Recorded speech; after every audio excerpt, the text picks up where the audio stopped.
Hello everyone, जय हिंद।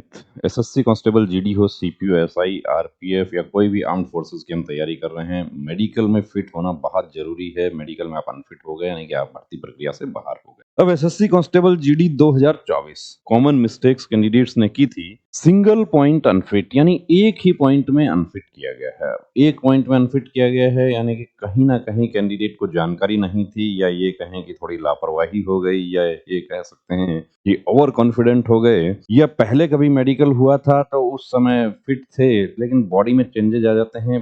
12 महीने में आपका फोर्सेज में भी मेडिकल होता है, जो इन सर्विस मेडिकल होता है वो तो आपको देखिए यहाँ दिखाते हैं कुछ अनफिट सर्टिफिकेट फॉर्म नंबर 4। ये आप देख रहे हैं कि क्या पॉइंट है। पॉइंट इनका एक्चुअली बना वेरिकोज वेंस। 2 पॉइंट बने थे। विजुअल जो डिफेक्टिवनेस था वो था कि राइट 6/9, दूसरा 6/12, लेकिन वहां फिट हो गए। दूसरा पॉइंट था varicose vein right leg. Varicose vein में इनको अनफिट कर दिया। अब वेरिकोज वेन का ट्रीटमेंट किया जा सकता था। 15 से 20 दिन यदि आपके पास रहते और उस समय आप ट्रीटमेंट करवा लेते। पिछली भर्ती में काफी कैंडिडेट्स के साथ प्रॉब्लम ये हुआ कि उनको पॉइंट का पता था कि मेरा ये प्रॉब्लम है, लेकिन इंतजार कर रहे थे कि मैं फिजिकल होने के बाद इसका ट्रीटमेंट लूंगा, और फिजिकल मेडिकल एक साथ आ गया। क्या इस बार भी ऐसा हो सकता है कि जो गलती 2024 वाले कैंडिडेट से हो गई वो 2025 वाले ना करें? ये जो सर्टिफिकेट्स आपको दिखा रहे हैं ये वो कैंडिडेट हैं जो फिट हो जाते, उनका यूनिफॉर्म पक्का था। तो आप देख रहे हैं कि एक जानकारी नहीं थी, उसकी कितनी बड़ी कीमत चुकानी पड़ी इनको। वेरिकोज वेन कई बार हम हल्के में ले जाते हैं, छोटा सा वेन दिखाई दे रहा है कि ये तो वेरिकोज नहीं है, ये तो नॉर्मल है। या डॉपलर करवाया, डॉपलर में वेरिकोसिटी नहीं आया। अब डॉपलर में वेरिकोसिटी नहीं आया और उनके पास जो डॉपलर हुआ उसमें पॉसिबिलिटी ऑफ वेरिकोसिटी आ गया। किस आधार पे आ गया? उसका रीजन ये है कि फोर्सेज में ये देखा जाता है कि आज तो प्रॉब्लम नहीं है, लेकिन इसकी वजह से इन फ्यूचर क्या प्रॉब्लम हो सकती है। दूसरा पॉइंट देखिए, यहाँ पर 2 पॉइंट हैं। एक तो स्कोलियोसिस यानी कि रीढ़ की हड्डी जो है वो टेढ़ी है, और दूसरा है यूरिन फ्लूरोबिन। तो पॉजिटिव आ गया वहां पे।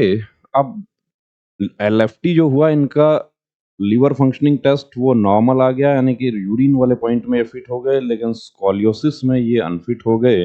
18/10/2024 जीसी सीआरपीएफ अजमेर का ये सर्टिफिकेट है। स्कोलियोसिस का क्या इलाज है? स्कोलियोसिस का आपका पोस्चर, आप थोड़ा सा एक्सरसाइज कर लें, वही 10 to 15 डेज वाली बात है कि यदि तरीके से एक्सरसाइज कर लेते हैं आप यहाँ फिट हो जाते हैं। ऐसा ही आपको देखिए ये सर्टिफिकेट आपको और दिखा रहे हैं। यहाँ पर इनका कलर विजन जो था वो CP3 हो गया, यानी कि उसमें ये फिट हो गए। लेकिन जो दूसरा पॉइंट है कन्वर्जेंस इनसफिशिएंट स्क्विंट, भेंगापन, कि जो आंखों का जो अलाइनमेंट है वो सही नहीं है।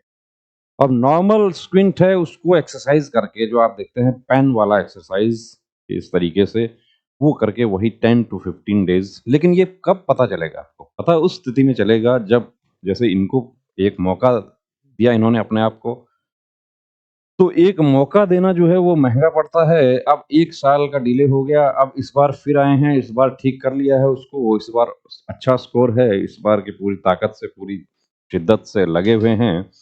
लेकिन यहाँ आपने देखा कि सिंगल पॉइंट अनफिट, कि जिसमें फिट हो सकते थे, ट्रीटमेंट लिया जा सकता था, एक्सरसाइज किया जा सकता था, तो कन्वर्जेंस इनसफिशिएंट आपने देखा। स्पेशल वीडियो भी हम लोगों ने बनाया हुआ है। यहाँ देखिए एक पॉइंट जिसमें अनफिट किया। अनफिट पॉइंट क्या है? पॉइंट है due to defective colour vision.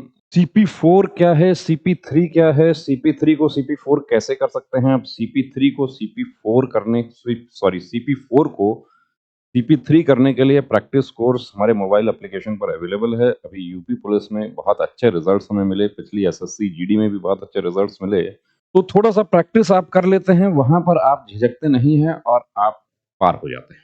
तो ये भी देखा आपने कि सिंगल पॉइंट। यहां देखिए कि hypertension, primary hypertension, blood pressure कितना है इनका? एवरेज 3 दिन का जो बीपी था वो 150/100। अलाउ क्या है ये आप पढ़ते हैं जीएस में कि नॉर्मल कितना होना चाहिए। अब कहाँ तक अलाउ है? 140/90 तक अलाउ है, 160 तक अलाउ है। अब इसका इलाज नॉर्मल सा यही है कि बहुत सारे कैंडिडेट्स करते हैं। अब ये मेडिकल गाइडलाइन की गरिमा को समझते हुए मैं शायद सार्वजनिक रूप से वो नहीं बता पाऊँ आपको, लेकिन आप किसी जनरल फिजिशियन से कंसल्ट कर लें कि मेरा बीपी हाई है, या एक्साइटमेंट की वजह से हाई हो जाता है, वो आपको बहुत अच्छा ट्रीटमेंट बता देंगे।